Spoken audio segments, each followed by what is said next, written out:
Chapitre 45 et dernier. Voici la conclusion d'un récit auquel refuseront d'ajouter foi les gens les plus habitués à ne s'étonner de rien. Mais je suis cuirassé d'avance contre l'incrédulité humaine. Nous fûmes reçus par les pêcheurs stromboliotes avec les égards dus à des naufragés.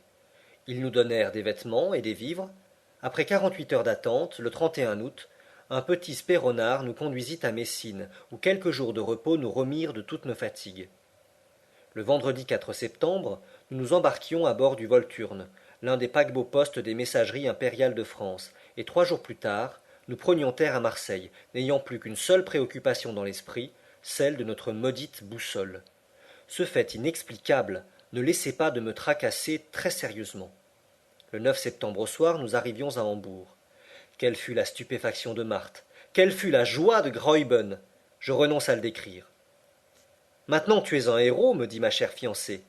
Tu n'auras plus besoin de me quitter, Axel. Je la regardai. Elle pleurait en souriant. Je laisse à penser si le retour du professeur Lindenbrock fit sensation à Hambourg. Grâce aux indiscrétions de Marthe, la nouvelle de son départ pour le centre de la Terre s'était répandue dans le monde entier. On ne voulut pas y croire, et en le revoyant, on n'y crut pas davantage. Cependant la présence de Hans et diverses informations venues d'Islande modifièrent peu à peu l'opinion publique. Alors mon oncle devint un grand homme, et moi, le neveu d'un grand homme, ce qui est déjà quelque chose. Hambourg donna une fête en notre honneur. Une séance publique eut lieu au Johannium, où le professeur fit le récit de son expédition et n'omit que les faits relatifs à la boussole. Le jour même, il déposa aux archives de la ville le document de Saknussemm, et il exprima son vif regret de ce que les circonstances, plus fortes que sa volonté, ne lui eussent pas permis de suivre jusqu'au centre de la terre les traces du glorieux voyageur islandais. Il fut modeste dans sa gloire, et sa réputation s'en accrut. Tant d'honneur devait nécessairement lui susciter des envieux. Il en eut, et comme ses théories, appuyées sur des faits certains, contredisaient les systèmes de la science sur la question du feu central, il soutint par la plume et par la parole de remarquables discussions avec les savants de tout pays. Pour mon compte, je ne puis admettre sa théorie du refroidissement. En dépit de ce que j'ai vu, je crois, et je croirai toujours à la chaleur centrale. Mais j'avoue que certaines circonstances encore mal définies peuvent modifier cette loi sous l'action de phénomènes naturels.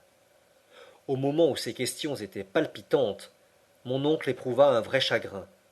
Hans, malgré ses instances, avait quitté Hambourg. L'homme auquel nous devions tout ne voulut pas nous laisser lui payer notre dette. Il fut pris de la nostalgie de l'Islande. Farval, dit-il un jour, et sur ce simple mot d'adieu, il partit pour Reykjavik, où il arriva heureusement. Nous étions singulièrement attachés à notre brave chasseur d'Eider. Son absence ne le fera jamais oublier de ceux auxquels il a sauvé la vie, et certainement je ne mourrai pas sans l'avoir revu une dernière fois. Pour conclure, je dois ajouter que ce voyage au centre de la Terre fit une énorme sensation dans le monde. Il fut imprimé et traduit dans toutes les langues. Les journaux les plus accrédités s'en arrachèrent les principaux épisodes, qui furent commentés, discutés, attaqués, soutenus avec une égale conviction dans le camp des croyants et des incrédules. Chose rare, mon oncle jouissait de son vivant de toute la gloire qu'il avait acquise. Et il n'y eut pas jusqu'à M. Barnum qui ne lui proposât de l'exhiber à un très haut prix dans les États de l'Union. Mais un ennui, disons même un tourment, se glissait au milieu de cette gloire. Un fait demeurait inexplicable, celui de la boussole. Or pour un savant, pareil phénomène inexpliqué devient un supplice de l'intelligence. Eh bien le ciel réservait à mon oncle d'être complètement heureux. Un jour, en rangeant une collection de minéraux dans son cabinet, j'aperçus cette fameuse boussole, et je me mis à l'observer. Depuis 6 mois elle était là, dans son coin, sans se douter des tracas qu'elle causait. Tout à coup quelle fut ma stupéfaction. Je poussai un cri. Le professeur accourut. Qu'est-ce donc demanda-t-il. Cette boussole. Eh bien.